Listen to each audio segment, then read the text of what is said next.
The Rescue. A fisherman, Gopi, lived in a colony of fishermen in a small place called Vasai near Mumbai. Gopi's hut was along a creek.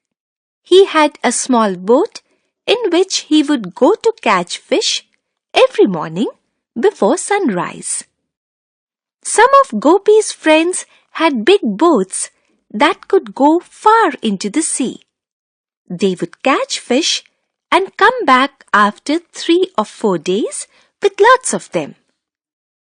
Gopi's small boat could not safely go into the water, so he would fish in the creek and return home by sunset.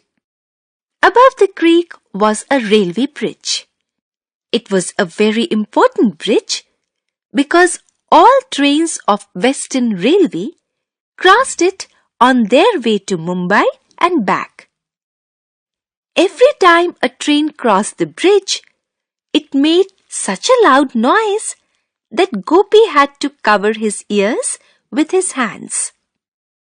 Gopi would usually be able to catch just enough fish to sell and feed his wife, 2 small children and himself, and save a little money.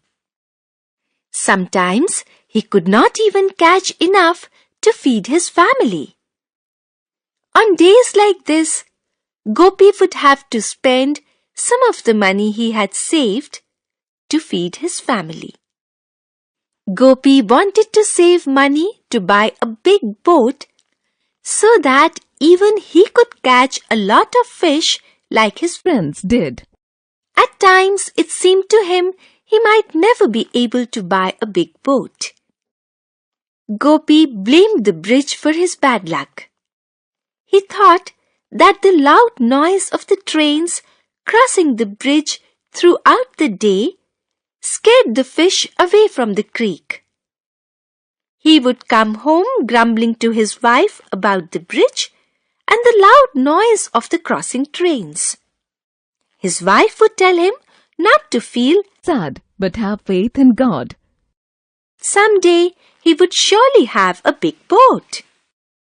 One day, when Gopi was fishing in the creek, as a train was crossing the bridge, a little girl fell off the train into the creek.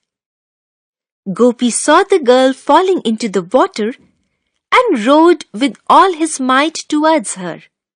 Meanwhile, the train had stopped and many passengers had come running back to the bridge. They saw Gopi rowing fast towards the girl. Amongst them were the parents of the girl. The father wanted to jump from the bridge to try and save his daughter.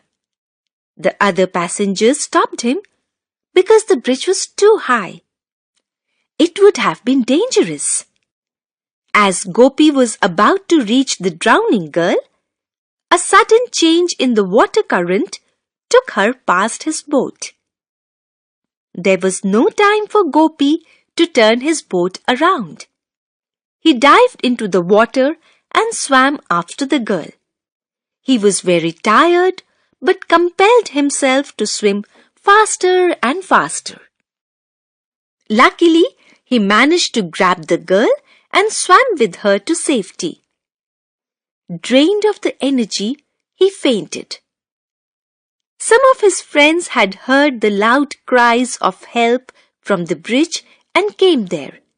By this time, the parents of the little girl had also clambered by a narrow path at the side of the bridge. They were delighted to see that their daughter had been saved. Gopi's friends carried Gopi to his hut. They splashed some water on Gopi's face, and soon he opened his eyes. He seemed to have forgotten what had happened, and his friends told him about his brave act. He then remembered everything. Everyone present praised him.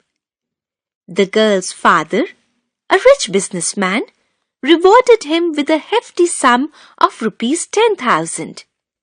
Gopi was surprised.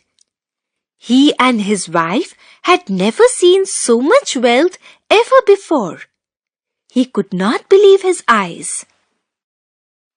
Gopi bought himself a big fishing boat, and with it he went often into the depths of the sea, as he had often desired. He caught lots of fish and made lots of money. The little girl's father had come in his life as though God in disguise. Gopi never forgot him, nor did the girl's parents ever forget Gopi.